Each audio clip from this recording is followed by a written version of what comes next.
Hello, and welcome to another edition of the Net at Work Sage X3 video series. Today we're going to be looking at the product configurator.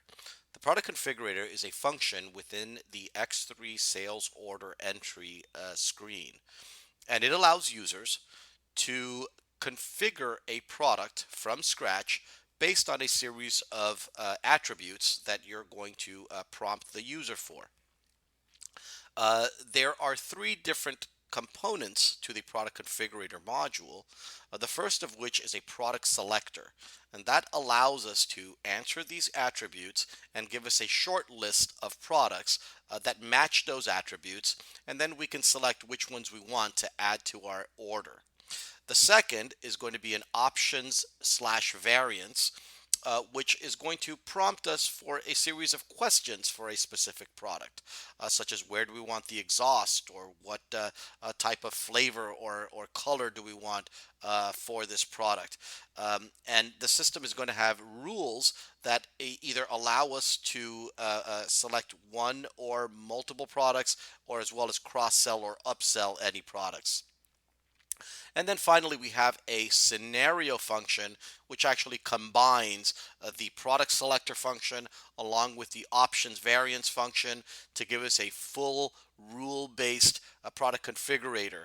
And if the answers that we provide, the scenario is a configuration that has not existed before, the system will create all of the necessary data within the system to add that specific configuration to our list of products. So let's begin. And create a new sales order. And we're going to use the site that I have for discrete manufacturing, and I'm going to sell it to a customer. And we're going to come down here to the lines tab and actually start configuring a product. So instead of entering an item code here, a product ID, we're going to come here to the action item menu within the line, and one of our choices is that of the configurator. Now, as I mentioned, we have three choices. We can do a product selection, where we're going to answer a series of attributes and get a short list of products to select from. Or we can do the options or variants, that is more of a rule-based or upsell and cross-sell type of option. And we have the scenario that kind of combines the two functions into a more complex configuration. So let's go ahead and start with product selection. Now, you can have as many product selection filters as you would like, oftentimes for different product lines or product types. So we're going to select the bike option, and now the product selection button opens up. When I click that button, I'm going to be prompted for a series of questions. These are the attributes I was mentioning. So the first is what type of ground do we expect to ride our bike on? And our choices are a road bike or a mountain bike. So let's go ahead and select road bike. And the next option is it going to be for an adult or for a child? So what size bike do we want? Well, this is for a child. And what type of metal do we want our bike to be? The aluminum bikes are slightly more expensive than the steel bikes, so we'll select one of those options, and we'll say okay. The system will now go through our inventory list and find all products that match our criteria. In this case, it found two products, and I can of course select the product that I want. Or if I wanted to see additional information, I can, for example, remove one of these filters, such as the size. If I say search, the system will go back and find not only the children's bike, but now the adult bikes as well. If I say I want to look at steel and aluminum bikes, I can change that filter and do a search, and now I have several different options to choose from. So we can add or remove these filters as we like. And when we have decided what product we want, of course, we have the information about our attributes here that are tied to those items. And now I can select one or more of these products. If I select more, I can put different quantities of whichever product I would like. And when I'm ready, I can say OK. And all of the products that I've selected for my product selector utility will now make it over to my to the lines tab within my sales order. So now I have one children's standard road bike, and I've also added three road sport bikes to my order. So that is basically the product selector. Now let's take a look at the options and variants choice. So I'm going to come back here to an empty line. I'm going to click on Configurator. And now I'm going to select from the options variants, which again, we can create as many options or variants as we'd like. In this example, we just have one created for my fork rims. So we're staying with the bike analogy here. And I'm going to go in for that fork rim. What are my options or variants? So my options selection and variants button opens up. I'm going to click there, and now again, the system is going to prompt me for a series of questions. Are the forks for a adult bike or a child bike? In this example, we'll select adult bike. I'm going to say OK. And now I'm going to have a series of choices of fork rim tubes for adult bikes. Now I can choose from one of two choices, and these are products BMS 048 or BMS 50, and they have different attributes associated with them. I can select one, but if I try to select both, it knows that I can only have one of these per uh, uh, fork rim tube. So the rules are that if I select one, it automatically deselects the other. And then I have some optional upsells. So besides the fork choice, do I also want the rim? I could select yes or no. And do I also want the inner tube for this fork rim? If I select yes to all three, then I say okay.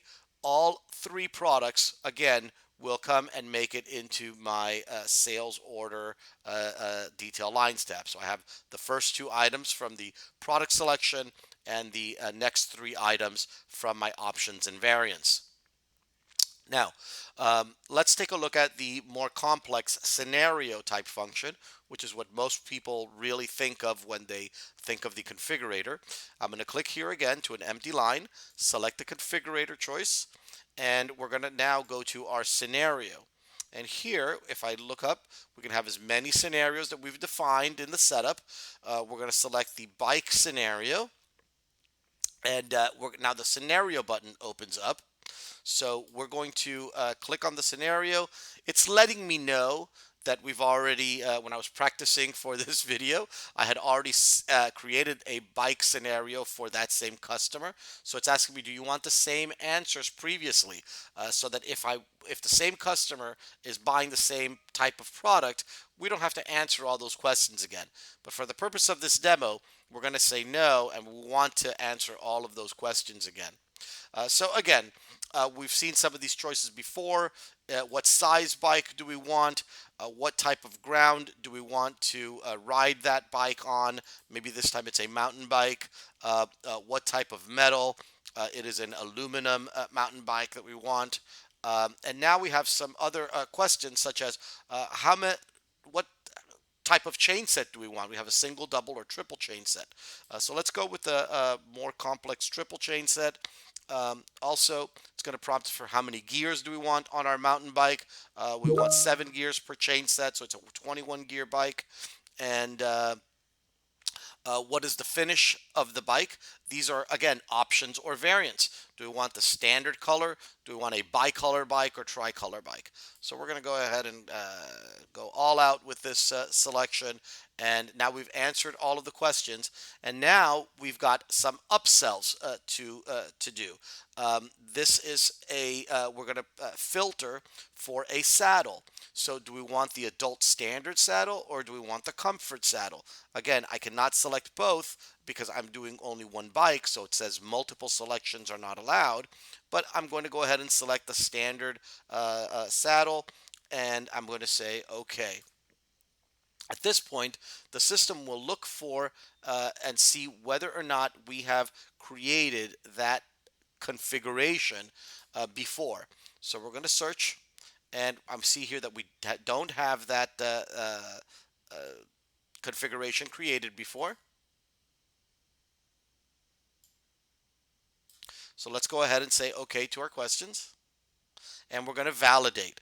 Now, our validation opens up to make sure that all of those combinations go together. The system will go and define everything that we need it to, including the product that we are creating, which is an adult mountain bike. And in the product code, I have different segments that are actually defining all of my responses. So it's going to create a product with that code, with this description, and of course with all of the categories. It also found the unit cost of this product, and it has defined a base price for that product.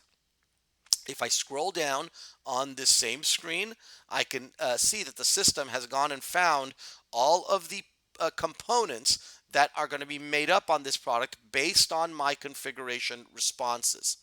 If I scroll further down, I can see that it also created a routing for me with that configuration with any steps or operations. In this example, I just have a labor step for assembling of the bike.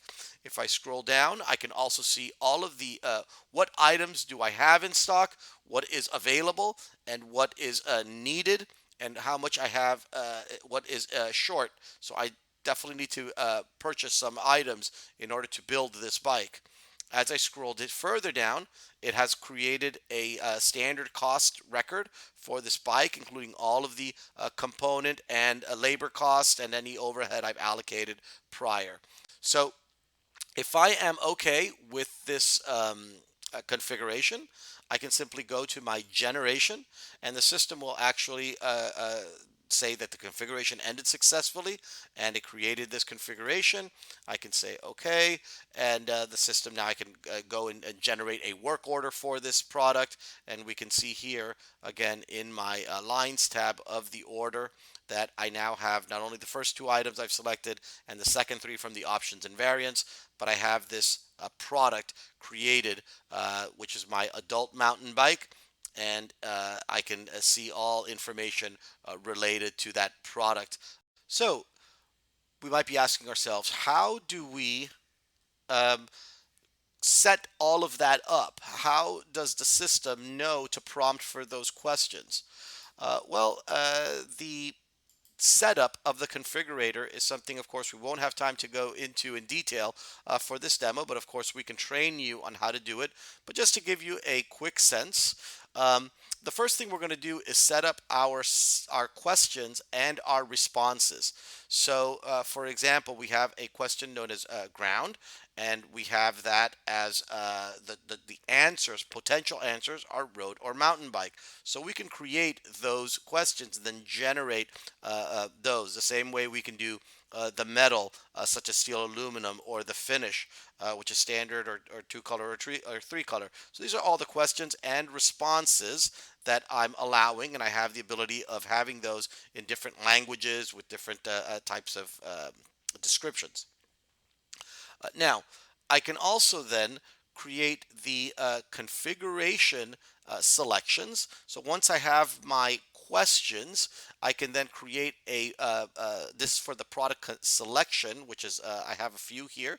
I'm going to select bike, and that could be either a standalone mode or it could be part of a scenario. It could be defined for a product line, and down here I have all of the uh, fields that are going to show up in my lookup when I have my short list. And here I can say what type of filters. So my first filter, my main filter is what type of, the fact that I'm selecting a bike.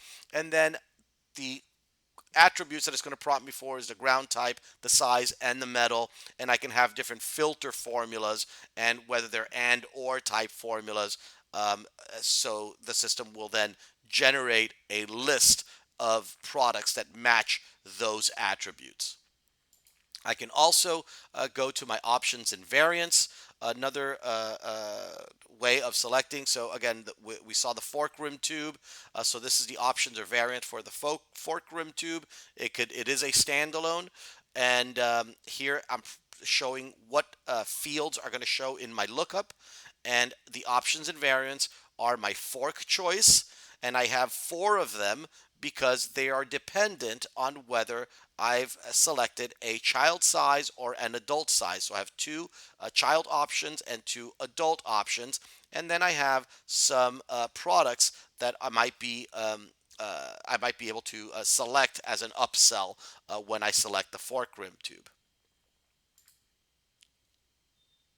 And then finally, and here I have the choice of looking at the configurator scenarios. And within these scenarios, I can define whether I want to create the item, create the components, create the routing, uh, lots of different choices, whether it's a standard or assisted, or whether we enter it question by question. And again, we have all of the questions that we're going to prompt for and any rules or conditions that are going to be met based on those. And when we create the kit, what items are going to be created, including the selection of the saddle and all of the components that we've added to this, and those could be set up with various filters associated with them. We will get into a lot more detail during our training to show you how to set up these scenarios, options and variants, or product selections on your own. But hopefully, you get a sense of how you can use the product configurator within your organization. Um, Thank you very much. And if you would like to find out more information, please feel free to reach out to any one of our Networkers team. Thank you.